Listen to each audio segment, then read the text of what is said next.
Shri K T Kunhikannan CPM നേതാവ് നമ്മോടൊപ്പം. Shri K T Kunhikannan, ഇത് സാധാരണ തെരഞ്ഞെടുപ്പുകളിൽ സംഭവിക്കാറുള്ളത് പോലത്തെ ഒരു തോൽവി എന്നുള്ളതിനപ്പുറത്ത് ബംഗാളിലൊക്കെ സംഭവിച്ചത് മാതിരി സപ്പോർട്ട് ബേസിൽ വലിയ ഇറോഷൻ സംഭവിക്കുകയും ഒരു തിരിച്ചുവരവ് സാധ്യമാണോ എന്ന സംശയം പാർട്ടി കേഡർമാർക്കിടയിൽ സ്വയം തോന്നിക്കുകയും ചെയ്യുന്ന തരത്തിലുള്ള ആഘാതം നൽകുന്ന ഒരു തോൽവിയാണോ?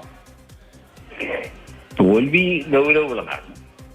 ആ തോൽവിയുടെ കാരണങ്ങൾ പഠിക്കുകയും അതിലേക്ക് എത്തിച്ച സംഘടനാപരമായ ദൗർബല്യങ്ങൾ, സർക്കാരിന്റെ പ്രവർത്തനങ്ങളിലെ ഏതെങ്കിലും വീഴ്ചകളുണ്ടോ, വ്യക്തികളുടെ സമീപനങ്ങളിലെ പ്രശ്നങ്ങളുണ്ടോ, ഇതെല്ലാം പരിശോധിച്ച് തിരുത്തിപ്പോകാൻ കഴിയുന്ന ഒരു ഉൾപാർട്ടി ഘടനയുള്ള പാർട്ടിയാണ് CPM-ഉം അത് നയിക്കുന്ന ഇടതുപക്ഷ ജനാധിപത്യ മുന്നണിയും.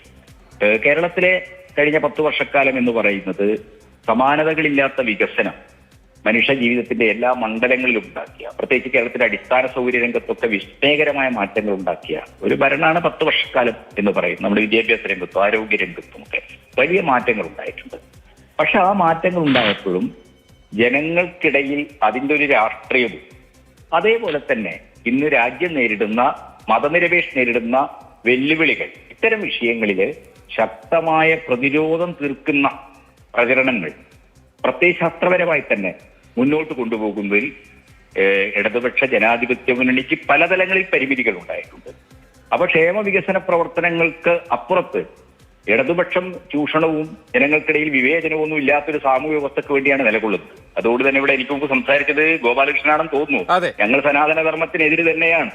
ഞങ്ങൾ മനുഷ്യർക്കിടയിൽ വർണ്ണാശ്രമ ധർമ്മങ്ങളുടെ അടിസ്ഥാനത്തിലെ വിവേചനങ്ങൾ സൃഷ്ടിക്കുന്ന, മനുഷ്യത്വരഹിതമായ രീതിയിൽ മനുഷ്യരോട് വിവിധ വിഭാഗങ്ങളാക്കി അവരെ മാറ്റി അവരെ ഈ വർണ്ണാശ്രമ ധർമ്മത്തിന്റെ അടിസ്ഥാനത്തിൽ വേർതിരിച്ച് അവഹേളിക്കുകയും അപമാനിക്കുകയും മാറ്റി നിർത്തുകയും ചെയ്യുന്ന പ്രത്യയശാസ്ത്രത്തിന് ഞങ്ങൾ എതിര് തന്നെയാണ്.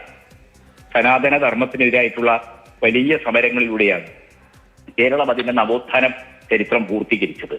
ആ നവോത്ഥാനത്തിന്റെ മൂല്യങ്ങൾ മനുഷ്യരുടെ ഭൗതിക ജീവിതത്തിൽ അനുഭവവേദ്യമാക്കുകയാണ് ഭൂപരിഷ്കരണത്തിലൂടെ. ഇവിടുത്തെ സവർണ ബ്രാഹ്മണ്യത്തിന്റെയൊക്കെ തന്നെ ഭൗതിക അടിസ്ഥാനമായ ഭൂബന്ധങ്ങളെ, ജന്മിത്വ ബന്ധങ്ങളെ മാറ്റി കമ്മ്യൂണിസ്റ്റ് പാർട്ടി കേരളത്തിൽ ചെയ്തത്. അതുകൊണ്ടാണ് ഇന്ത്യയിലെ മറ്റ് സംസ്ഥാനങ്ങളിൽ നിന്ന് വ്യത്യസ്തമായിട്ട് എല്ലാ വിഭാഗത്തിലും പെട്ട മനുഷ്യർക്കിടയിൽ വലിയ മാറ്റങ്ങൾ, വലിയ പുരോഗതി ഈ കേരളത്തിൽ ഉണ്ടായത്. ഇന്ന് സാർവദേശീയ തലത്തിലും ദേശീയ തലത്തിലും ഒക്കെ തന്നെ വംശീയതയും വർഗീയതയും ഒക്കെ വളർന്നു വരുന്നതിന്റെ ഭാഗമായിട്ട് വലിയ രീതിയിലുള്ള മതപരവും വംശപരവും ജാതിപരവും ഒക്കെ ആയിട്ടുള്ള വിവേചനങ്ങളും വിദ്വേഷവും ഒക്കെ വളരുകയാണ്. ആ വിദ്വേഷ രാഷ്ട്രീയം വലിയ രീതിയിൽ പ്രതിരോധിക്കേണ്ടതുണ്ട്. അത് പ്രതിരോധിക്കുന്ന ഒരു പ്രവർത്തനത്തെ ശക്തമായ രീതിയിൽ മുന്നോട്ട് കൊണ്ടുപോവുക എന്നുള്ളത് ഇന്ന് വളരെ പ്രധാനപ്പെട്ട കാര്യമാണ്.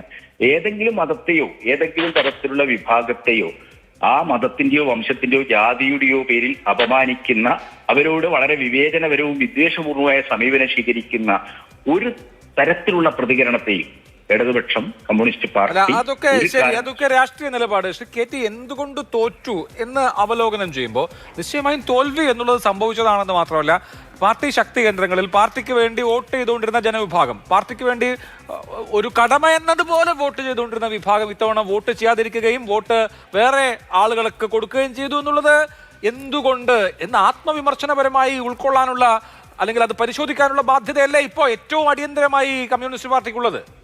തീർച്ചയായിട്ടും. അതാണല്ലോ സംസ്ഥാന സെക്രട്ടറിയും അഖിലേന്ത്യാ സെക്രട്ടറിയും ഒക്കെ ഇന്ന് മാധ്യമങ്ങളോട് തന്നെ സംസാരിച്ചല്ലോ. എന്തുകൊണ്ട് ഈ രീതിയിലുള്ള ഒരു തിരിച്ചടി ഉണ്ടായി, അതിലേക്ക് പ്രസ്ഥാനത്തെ എത്തിച്ച എന്തെല്ലാം ദോഷങ്ങളാണ്, എന്തെല്ലാം തിന്മകളാണ് ഈ പ്രസ്ഥാനത്തിലുള്ളത്. കമ്മ്യൂണിസ്റ്റ് മൂല്യങ്ങൾക്ക് നിരക്കാത്ത, ജനങ്ങളിൽ നിന്ന് പാർട്ടിയെ അകറ്റുന്ന, അല്ലെങ്കിൽ ജനങ്ങൾക്ക് അവിശ്വാസം ഉണ്ടാക്കുന്ന എന്തൊക്കെ പ്രശ്നങ്ങളാണ് പാർട്ടിയിലുള്ളത്, അത് കൃത്യമായിട്ട് പരിശോധിച്ച് തെറ്റ് തിരുത്തി മുന്നോട്ട് പോവുക എന്നുള്ളത് തന്നെയാണ്. ഇപ്പോ കമ്മ്യൂണിസ്റ്റ് പാർട്ടിയായാലും ഏത് പാർട്ടിയായാലും ഏത് സർക്കാരായാലും തെറ്റുകൾ സംഭവിക്കാം. ആ സംഭവിച്ച തെറ്റുകൾ തിരുത്തുന്നതിന് കാണിക്കുന്ന സന്നദ്ധതയാണ് ഏറ്റവും പ്രധാനം. അത് തിരുത്തി മുന്നോട്ട് പോകും. വളരെ അഭിലാഷ് ഇവിടെ ചൂണ്ടിക്കാണിച്ചതുപോലെ വളരെ ഗൗരവാവഹമായ തിരിച്ചടി ഉണ്ടായിട്ടുണ്ട്. ആ തിരിച്ചടിക്ക് കാരണമായ പ്രശ്നങ്ങൾ ആഴത്തിൽ തന്നെ പരിശോധിച്ച് തിരുത്തി പോകാനുള്ള ഒരു സംഘടനാ പ്രക്രിയ, അത് തിരുത്താൻ ആവശ്യമായ നടപടികൾ, തിരുത്തുക എന്ന് പറഞ്ഞാൽ സൈദ്ധാന്തികമായ തിരുത്തൽ മാത്രമല്ല, തിരുത്താൻ ആവശ്യമായ സംഘടനാ നടപടികൾ സ്വീകരിച്ച് മുന്നോട്ട് പോകുക. അങ്ങനെ മാത്രമേ കമ്മ്യൂണിസ്റ്റ് പാർട്ടിക്ക് ഏത് തലങ്ങളിലും നഷ്ടപ്പെട്ടു പോകുന്ന വിശ്വാസ്യതയെ, ജനങ്ങളുമായിട്ടുള്ള ബന്ധത്തെ പുനഃസ്ഥാപിച്ച്